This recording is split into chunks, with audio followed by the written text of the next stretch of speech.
2. So let us continue with our section 9.5, directional derivatives.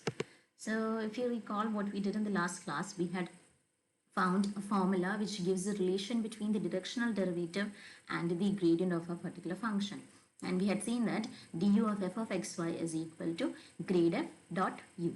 Now in this section, what we are going to do is we are going to use a theorem which is mentioned in your textbook, that is theorem 7.3.2.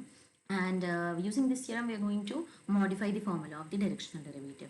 So let us see what theorem 7.3.2 states. It states that if a and b are two vectors, then the dot product a dot b is equal to magnitude a into magnitude b into cos phi, where phi is the angle between the vectors a and b.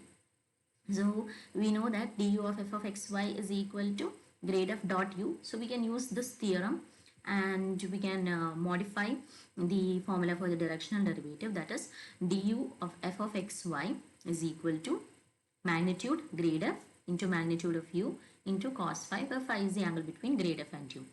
Now note that what will be magnitude of u? Magnitude of u is a unit vector. So magnitude of u is nothing other than it is equal to 1.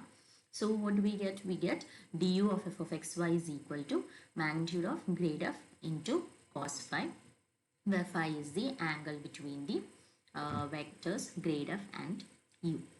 Now using this formula, we can find a maximum and minimum value for the directional derivative.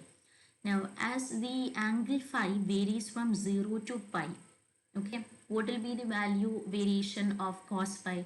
When phi is 0, what is cos 0? Cos 0 is 1. And when phi is equal to pi, what will be the value of cos pi? It is minus 1. So as phi varies from 0 to pi, cos phi varies from minus 1 to 1. So using this inequality, what will we get? We can obtain that the variation of du of f of xy will lie between minus magnitude grad f and magnitude grad f. So what will be the maximum value of du of xy, f of xy is magnitude of grad f, and the minimum value will be minus of magnitude of grad f. And in this section, we are going to deal problems to find the maximum and minimum value itself. And also, we can also state that the gradient vector grad f points in the direction in which f increases most rapidly, and whereas minus grad f points in the direction of the most rapid decrease of f. So we have practical level questions based on this concept. So to find the direction in which f increases most rapidly, we have to just find the gradient of that function, and to find the direction in which the vector points in the decrease, most rapid decrease of that function can be determined by considering the value minus grad f. So let's see the example.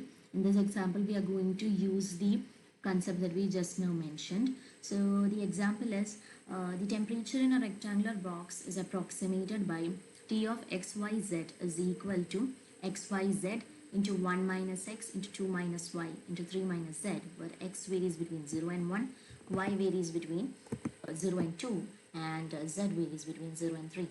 Now the problem is, if a mosquito is located at the point 1 by 2, 1, 1, in which direction should it fly to cool off as rapidly as possible? So we are asked to find the direction in which the temperature will decrease, right? Cooling off means the temperature should decrease. So we are asked to find the value of minus grad T. So we have to find, first of all, we'll find what is the gradient of T, that is grad T of xyz is equal to, it is given in the textbook. You can just verify it. We have done many problems to calculate the gradient. So it is nothing. It is nothing other than yz into 2 minus y into 3 minus z into 1 minus 2x I plus xz into 1 minus x into 3 minus z to 2 minus 2yj plus xy into 1 minus x into 2 minus y into 3 minus 2z k. Now in this gradient that we had calculated, we are going to substitute the values of x, y, z as 1 by 2, 1 and 1 respectively. So what will we get? We'll get gradient T at this point is nothing other than 1 by 4 k. And what are we asked? We are asked to find the direction in which the temperature decreases rapidly. So that will be minus of gradient of T, that is minus 1 by 4 K.